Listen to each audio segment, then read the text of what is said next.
ବନ୍ଧୁଗଣ ମୁଁ ଆଜି ଆପଣଙ୍କୁ ପଖାଳ ଦେଖାଉଛି। ଆଉ ମୁଁ ପଖାଳ ଏଠୁ ଖାଇବି। ପଖାଳ ଏପଟରେ ତାଟିଆ ଥୁଆ ହେଇଛି ଯେଉଁଥିରେ କି ଚଟଣି ସବୁ ରହିବ।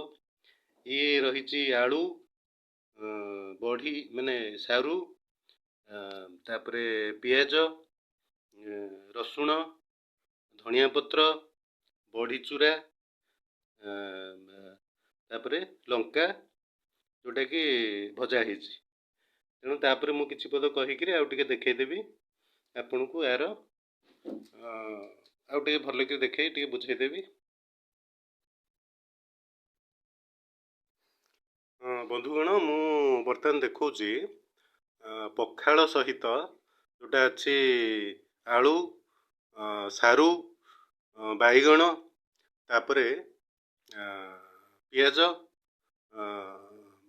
ରସୁଣ, ଧଣିଆ ପତ୍ର, କଟା ଧଣିଆ ପତ୍ର ଯେଉଁଟା, ଭଜା ଲଙ୍କା, ତାପରେ ବଢ଼ି ଚୁରା, ଏସବୁ ମିଶେଇକିରି ତାପରେ ଲୁଣ କିଛି ମିଶାଇ, ପଖାଳରେ ତ ମୁଁ ଲୁଣ ମିଶାଏନି।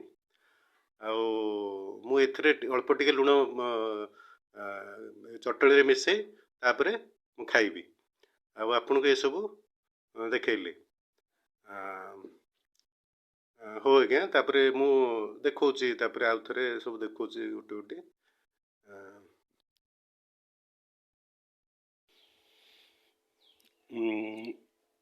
ବର୍ତ୍ତମାନ ମୁଁ ଏଇ ପଖାଳ ଏ ତ ଖାଲି ଅଛି, ଏଥିରେ ଆଳୁ ଏସବୁ ପକେଇବି, ସାରୁ ପକେଇବି, ପିଆଜ ପକେଇବି, ରସୁଣ ପକେଇବି, ଧଣିଆ ପତ୍ର ପକେଇବି, ଭଜା ଲଙ୍କା, ବାଇଗଣ, ବଢ଼ିଚୁରା। ତେଣୁ ପ୍ରଥମରୁ ଲୁଣ ପଡ଼ିଛି। ଏଥିରେ ମୁଁ ଲୁଣ ପକାଏନି, ପଖାଳରେ ଲୁଣ ପକାଏନି। ମୁଁ ପିଲାବେଳୁ ପକାଉଥିଲି, ତାପରେ ଧୀରେ ଧୀରେ ମୁଁ ଅଭ୍ୟାସ କରିଦେଲି। ପଖାଳରେ ଲୁଣ ନ ପକାଇଲେ ମୋତେ ଭଲ। ପଖାଳରେ ଆକ୍ଚୁଆଲି ଲୁଣ ପକାଇବା ଦରକାର ନାହିଁ। ଲୁଣ ଆମର ବହୁତ ଦେହ ପାଇଁ 40ରୁ ଅଧିକ ବର୍ଷ ବୟସରେ ଦେହକୁ ଯେତେ କମ୍ ଲୁଣ ପଠାଇବା ଭଲ। ଏ ପ୍ରଥମରୁ ଅଳ୍ପ ଟିକେ ଲୁଣ ପଡ଼ିଛି। ତେଣୁ ୟାକୁ ବର୍ତ୍ତମାନ ଦଳିଲି। ତାପରେ ବର୍ତ୍ତମାନ ସାରୁକୁ ବି ଦଳିଲି। ତାପରେ ବର୍ତ୍ତମାନ ବାଇଗଣକୁ ବି ଦଳିଲି। ବର୍ତ୍ତମାନ ପିଆଜକୁ ଦଳିଲି। ଆଚ୍ଛା, ତାପରେ ଲଙ୍କାକୁ ବି ଦଳିଲି। ତାପରେ ଧଣିଆ ପତ୍ର ମିଶାଇଲି, ରସୁଣ ମିଶାଇଲି, ତାପରେ ବଢ଼ି ମିଶାଇଲି। ଦେଖନ୍ତୁ, ବଢ଼ି ମିଶାଇଲା ପରେ ବର୍ତ୍ତମାନ ତାକୁ ଚକୁଡ଼ି ଦେଲି। ଚକୁଡ଼ି ଦେଇ ବର୍ତ୍ତମାନ ତାକୁ ଖାଇବି।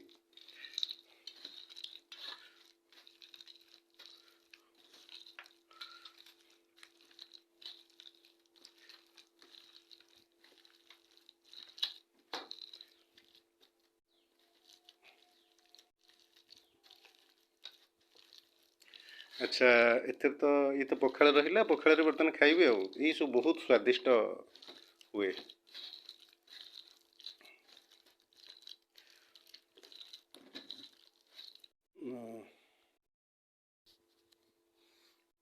ହଁ, ବର୍ତ୍ତମାନ ମୁଁ ଖାଇବି। ଆଉ ଦେଖନ୍ତୁ,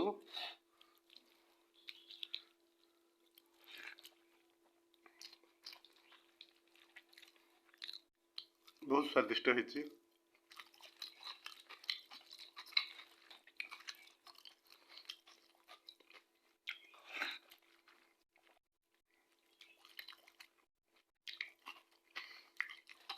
କଞ୍ଚା ଲଙ୍କା ପକେଇଥିଲେ ଭଲ ହେଇଥାନ୍ତା। ଭଜା ଲଙ୍କାରେ କିଛି ଭିଟାମିନ୍ ନଥାଏ। ଆଜି ମୁଁ ଭାବିଲି ଟିକେ ଭଜା ଲଙ୍କା ପକାଏ। ବଢ଼ିଆ ହେଇଛି।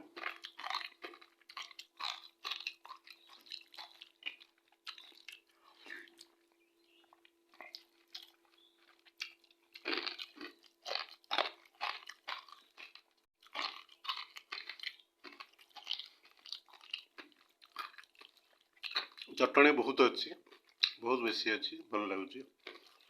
ପ୍ରାୟ ସବୁ ଜିନିଷ ପଡ଼ିଛି। ଏଥିରୁ ଗୋଟେ ବି କମ୍ ହେଇଥିଲେ ଟିକେ ଭଲ ଲାଗିନଥାନ୍ତା। ବହୁତ ଜିନିଷ ପଡ଼ିଛି। ଆଳୁ ସାଙ୍ଗରେ ବାଇଗଣଟା ଆଳୁ ଟିକେ ମାନେ ଯେଉଁମାନେ ଡାଇବେଟିସ୍ ସେମାନଙ୍କ ପାଇଁ ବାଇଗଣ ପଡ଼ିଲେ ବହୁତ ବଢ଼ିଆ। ଟିକେ ମାନେ ତାର ସୁଗାରଟାକୁ ମାନ୍ଦା କରିଦିଏ। ଆଉ ତାପରେ ଏସବୁ ତ ଦେଖୁଛନ୍ତି। ମୁଁ ଭିଡ଼ିଓଟା ବର୍ତ୍ତମାନ ସାରି ଦେଉଛି। ନମସ୍କାର ଆଜ୍ଞା।